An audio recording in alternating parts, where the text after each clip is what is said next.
Let us pray. Lord, bigyan niyo po ako palagi ng katahimikan. Katahimikan ng puso, isip at buong pagkatao. Sa pananahimik kong ito, hindi po ako malakas.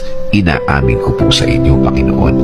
Ako po ay naghihina at alam ko po na kayo ang dapat kong kapitan. Alam kong kayo ang dapat kong paniwalaan na ang lahat ay magiging okay, ang lahat ay magiging maayos, ang lahat ay magiging tahimik.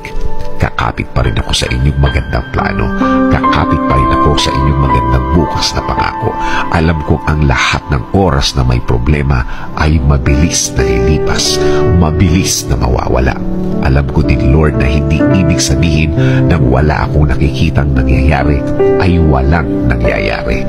Alam kong inumpisahan niyo na akong tulungan sa ibang mga bahagi ng aking problema. Alam kong magiging okay, Lord. Alam kong bubuti ang lahat. Alam kong makukuha ko ang plano niyo sa akin. I-guide niyo po ako at ituro mo sa akin, Lord, ang tama at tahimik na paraan. In Jesus' name we pray. Amen.